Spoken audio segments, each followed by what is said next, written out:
welcome to another episode of Life Lessons in Bon Jovi songs. And we're at the fourth Bon Jovi album called New Jersey. It's from 1988. And we're at the first song of side B, if you have it on vinyl, and it's called Homebound Train. Now, before I dive into the song, a little bit more about the album. So, in 2 years prior to this, they had released their really big breakthrough album, Slippery When Wet, with the songs You Give Love a Bad Name, Living on a Prayer, and Wonder Dead or Alive. Now, this album would become the biggest selling rock album of the 80s. So it was so big that it actually, like, they overshadowed their own new album release. Um, because many agree that New Jersey is technically speaking the better album. It's just that the Slippery When Wet from 1986 had blown up so big that when they released this, they were still kind of like in the shadows, like nothing could compare. The whole decade couldn't compare to that one single album. So so we're at that album, the always underappreciated New Jersey album. And so the first song on the second side is Homebound Train. And I have to say, it's really a song where I didn't have a lot to grab hold of or to get inspired by with regard to the life lesson, because it doesn't really hold emotional value for me. But also, I don't understand the lyrics. I don't really understand what it's about.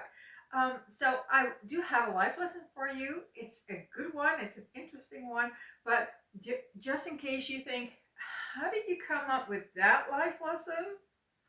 Uh, it's because I had to basically invent something, because the song itself didn't give me something to work with, because I don't know, I probably missed it or something.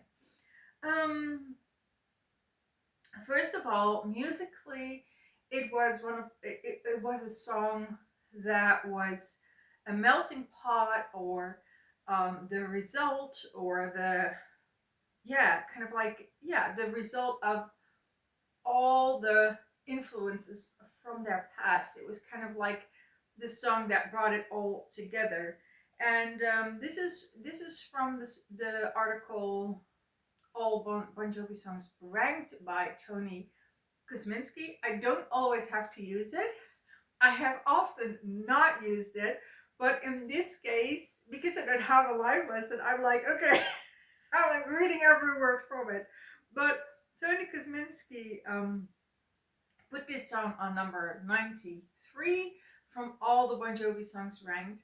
Um, so that's still with the best 100, and they have like almost 400 by now.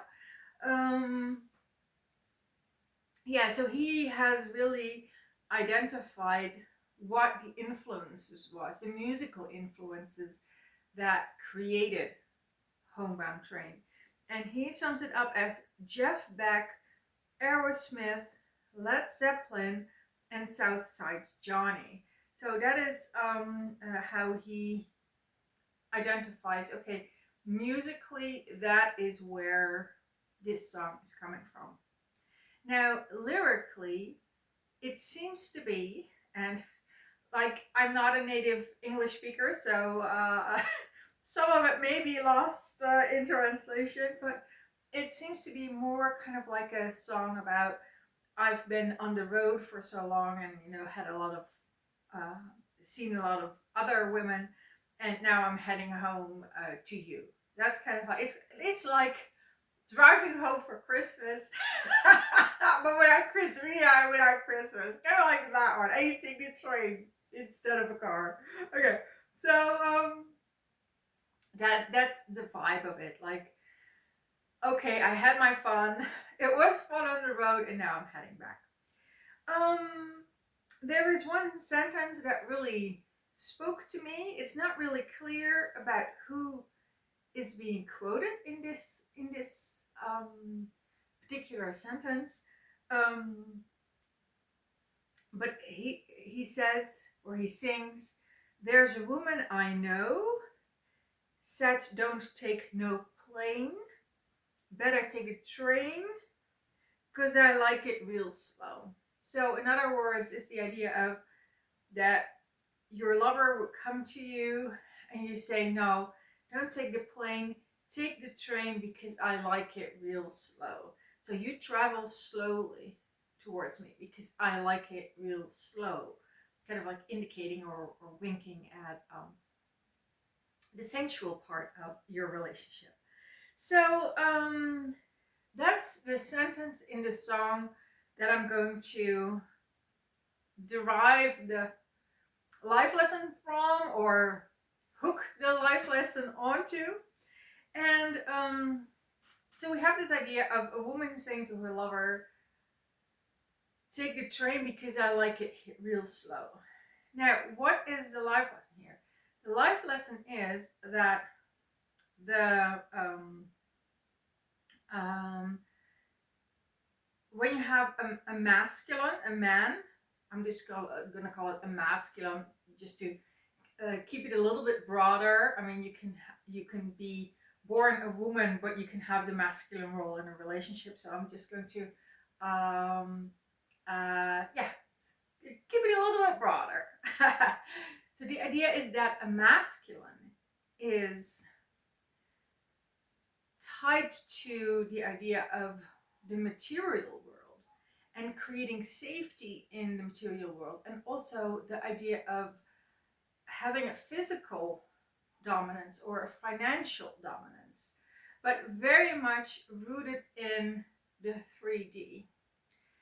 And the female, the woman, that she is more powerful in the 5D, in the spiritual.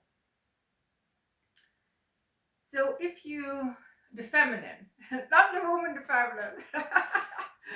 So if you see that, then a woman, a feminine, saying to the man, take it real slow. What is she is doing? She is kind of like taking him out of his 3D obsession where time is kind of like compressed, or all the activities are compressed so that you can do as much as you can in one day. And she says, no, take it slow. Not just when we're in bed together, which she is winking at, hinting at, but take it slow. Come to me slowly. Take your time.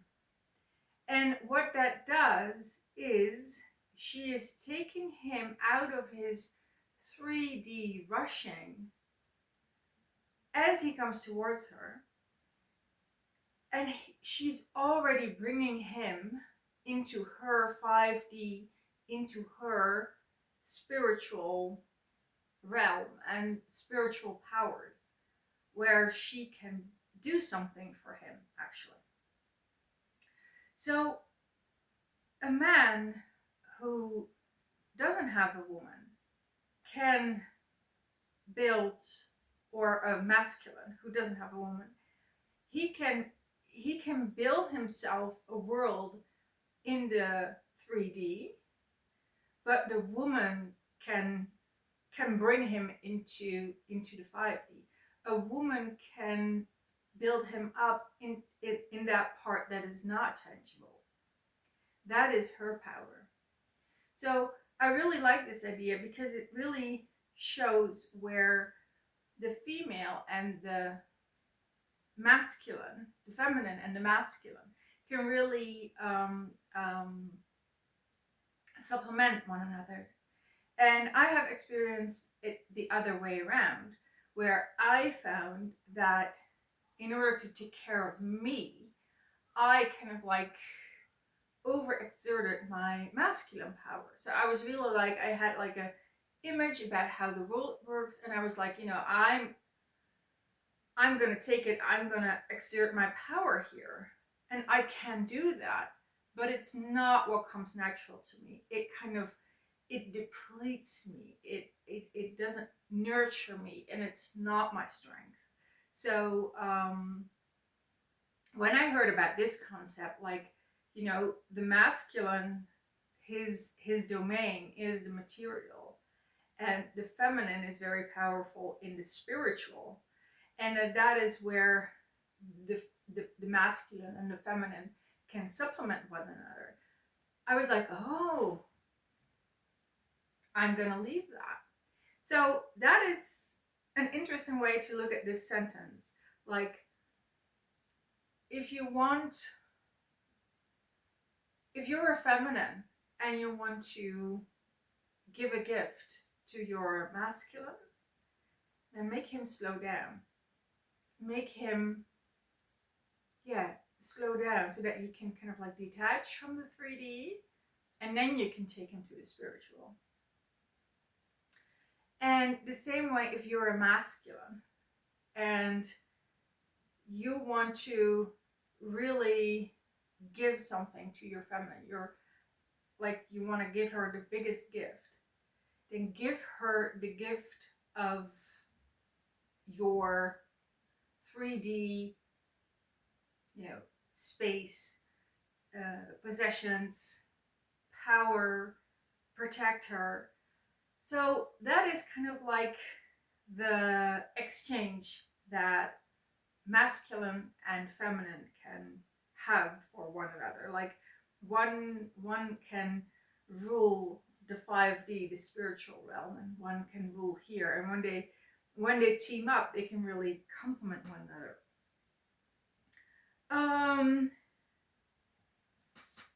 Yeah. Oh, I have one more. It's kind of like related, but it's a little bit different. And that is, so this idea, right? That when you're feminine, that you have more access to the 5D, more access to the spiritual, than masculine energies. That idea was, I had like a reading, or a reading. So that's kind of someone who channels information. I had a reading, and um, uh, and it was said, like, okay, you're so into the 5D that you have to learn how to be human again. You have to learn that even though you can see someone's spiritual power, even though you can see a relationship working out in the 5D, you have to learn that because you're human and because you're here on earth, you have to find or look for signs that the other is really invested, and you have to make the other invest in you in the 3D world. You can't just build, castles of air. I don't know if that's an English word as well, but you can build castles in the sky because you can already see it, because you live in the 5D world. You have to look for evidence, or you have to make the other prove themselves in the 3D. And that is really also ties into this song, because it's like the woman says, you're coming towards me, don't take the plane, take the train, because I like it real slow. He is coming towards her. He is proving himself in the 3D world. When you are going to see someone, whether you take the plane or you take the train, or like Chris Ria, you go by car, you make a 3D effort. You make an effort here in your humanness. And so that idea also really ties into this sentence of Homebound Train, that the coming towards someone is kind of like a necessary 3D step. And what the woman in this story does is say, make it slow, come towards me slowly, take your time. That is where she kind of like pulls that very physical action, that very 3D motion towards her, and she brings it into the 5D. She takes that that speed, that direction, that intention, that motion. She takes it and she pulls it over into the 5D. And now it has become something spiritual. So if she had not done that, if she had not slowed it down, she would not have given her gift of giving meaning, of taking things into the spiritual. So I think that one sentence from Homebound Train, even though it's not even the protagonist of the story because it's a woman I know, you know, I'm like, it contains a beautiful story about how a man and a woman, if you want to really narrow down the genders, can really supplement one another. And if you want to make it more general, how a masculine energy can really contribute to a relationship by making those moves in the 3D, by coming towards you, um, and how a woman can really share her gifts and contribute and give that man something that, or that masculine something that he cannot provide for himself. And that is by taking his 3D movements and bringing it into the 5D and making it eternal, making it no longer of this earth, no longer of this dimension, but somewhere, somewhere else. Okay, so that was it for Homebound Train. I think will be the most spiritual life lesson. Is it even a life lesson? Is it no longer? Is it no? Has it not become a spirit lesson by now? I don't know. Maybe it does. Yeah. So we're back in 2 weeks. Yeah, 2 weeks, and with Wild is the Wind. that came out. This is very strange, but yeah, Wild is the Wind. It's a very strange song. It's one of the odd ones out on this album. So yeah, I'm looking forward to it. So see you in 2 weeks. Wild is the Wind. Bye bye.